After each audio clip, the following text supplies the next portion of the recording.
একটা পরিচয় হজরতের মধ্যে যে হজরত যে মজুদিয়তের একটা প্রোগ্রাম আমরা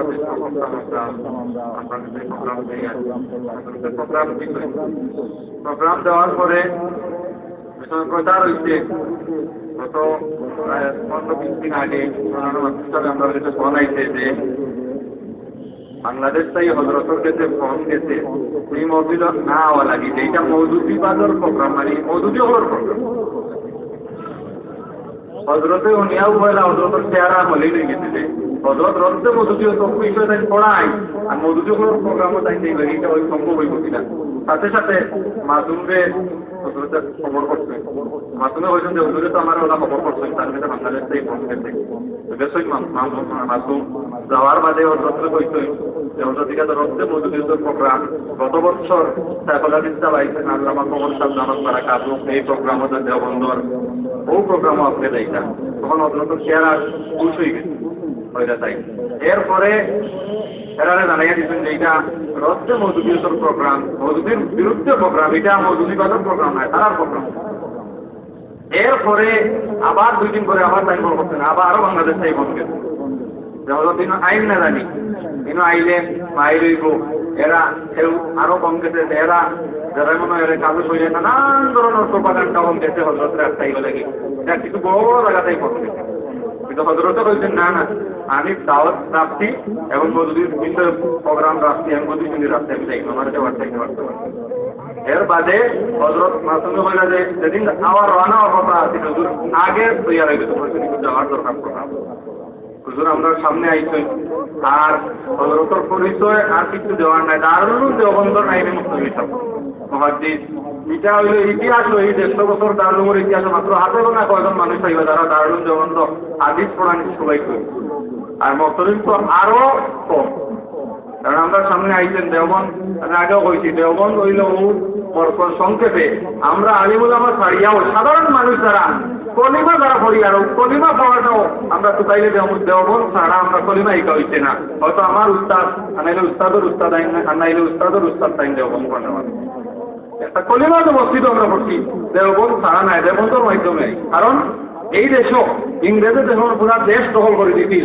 এই দেশের সমস্ত মাদ্রাসা বন্ধ করে দিল শাহ সুলতান শাহ মোহাম্মদুল জমানাত এই ভারত উপমহাদেশে 12 লক্ষ কৌমি মাদ্রাসা আছে এটা সব নিজস্ব জাগির আছিল সেগুলোর সহযোগিতা লাগতো না নিজস্ব অর্থ আছিল ওগুলো চলতো ইংরেজ ক্ষমতা আওয়ার বাদে সব জাগির বন্ধ করিয়া সারা কৌমি মাদ্রাসা বন্ধ করে দিত রামবাই যুগ আমি কথা এদিকে যাইয়ার না 1857 সময় সিপাহী বিদ্রোহর পরে এই দেশের উপমহাদেশের রাস্তা গাছে গাছে ওলামায়ে কেরামদের ফাঁসি দেওয়া হয়েছে শুধু দিল্লি শহরও 52,000 আলিমদের গাছও লটকাইয়া ফাঁসি দেওয়া হয়েছে এলা পরিবেশ আইছে কোন এলাকার জনতা হওয়ার কোনো আলিম আসছে না এরপরে তারা এই মানুষের খ্রিস্ট ধর্মে দীক্ষিত করা লাগি খ্রিস্টান পাদ্রীয় হল আনিয়া মুনাজাত ছাড়ছে এটার মোকাবেলা করেনা মানুষ নাই এইটা সবগুলোর মোকাবেলা করা লাগি এই দেশের মানুষের ইমানের উপরে টিকে রাখা লাগি এইটা খ্রিস্ট ধর্ম তাই বাঁচাইবা লাগি এবারে মুসলমানের ভিতরে বিভিন্ন ফিতনা সৃষ্টি করছে ডিভাইড এন্ড রুল মুসলমানের মাঝে আপুতো লাগাই দেওয়া লাগি